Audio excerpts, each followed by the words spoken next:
श्री गुरुवे नमः।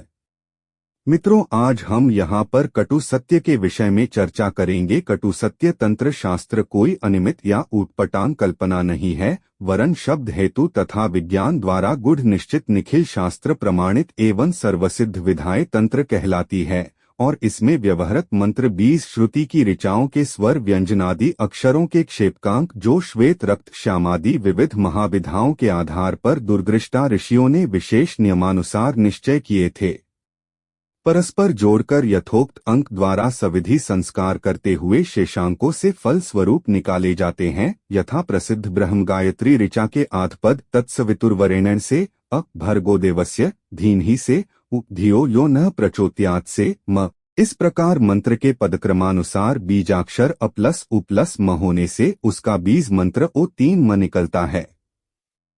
इसी प्रकार विशेष ऋचाओं का उपरोक्त विधि से बीज संस्कार द्वारा हैं ह्री श्री क्ली जू सह सौह श्मैरी आदि विविध मंत्र बीज निकले गए हैं, जो तंत्र शास्त्र का आधार है। सिद्ध ऋचाओं के प्रयोग करने से पहले अपने आप का ब्रह्म गायत्री द्वारा यथाशक्ति पुरश्चरण करके विधुतीकरण कर लेना चाहिए। गायत्र्याः परं नास्ति इह लोके परत्र च। श्री गुरुजी के उपदेशानुसार गायत्री मंत्र का जप या पुरश्चरण कोई कामना रखकर नहीं करना चाहिए। कार्यानुसार उपयोगी ऋचाएं गायत्री मंत्र के अभ्यासी को ठीक उसी प्रकार फलदायक होती है, जिस प्रकार विद्युत संचारित कमरे में विद्युत उपकरण वेद मंत्र इसी प्रकार फल देते हैं। मन केवल 2 पांव वाले प्राणी के ही पास होता, इसलिए इसको मानव मनुष्य मेन कहते हैं।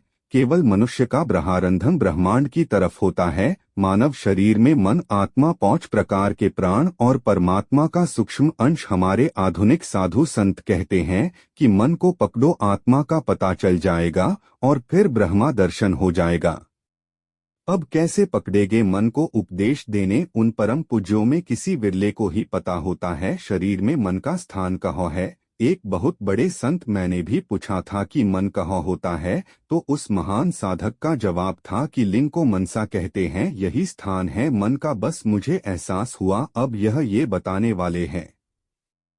पढ़ा लिखा व्यक्ति हिंदी में से लेकर ज्ञा तक, अंग्रेजी में ए से लेकर जेड तक, उर्दू अलिफ से लेकर हे तक और अंकों में 1 से लेकर 9 तक, इससे आगे केवल 0 है। यह भी मनुष्य की हवस की तरह है, जितना बढ़ाओ बढ़ाओ बढ़ती है, जितना घटाओ घटती है। औसतन 80 साल की जिंदगी में मास्टर मानो डॉक्टर व जज वकील चौर डाकू पीएम सीएम राजा रंक दुष्कर्मी सतकर्मी, इससे धनी निर्धनी सबका एक परिणाम ईश्वर से ज्यादा इंसान ही इंसान को ज्यादा परिताड़ित करता है। अन्य कोई सत्य नहीं, सत्य यही है।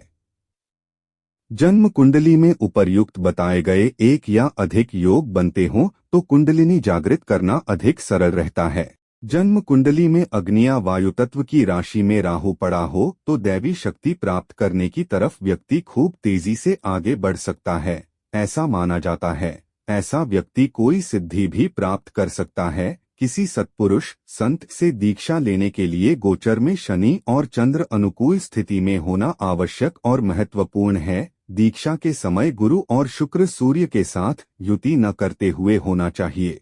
इसके आधार पर अनुमान लगाया जा सकता है कि व्यक्ति ज्योतिष शास्त्र की दृष्टि से आध्यात्मिक ऊंचाइयों पर विजय प्राप्त कर दिव्य जीवन की तरफ आगे बढ़ने में बहुत हद तक सफलता प्राप्त कर सकता है।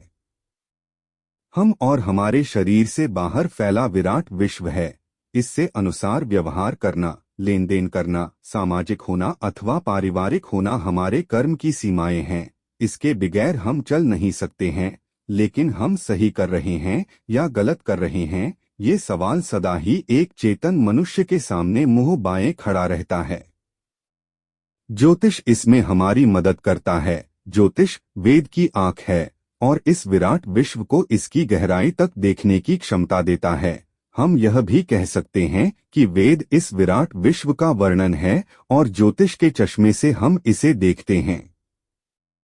मनुष्य इस विराट विश्व का अथवा इस ब्रह्मांड का छोटा संस्करण है। कहा भी है कि यथा ब्रह्मांडे तत्पिंडे, कहने का तात्पर्य यह है कि जो इस विराट विश्व में अथवा इस ब्रह्मांड में है, वही सब कुछ मनुष्य नाम के पिंड में भी है।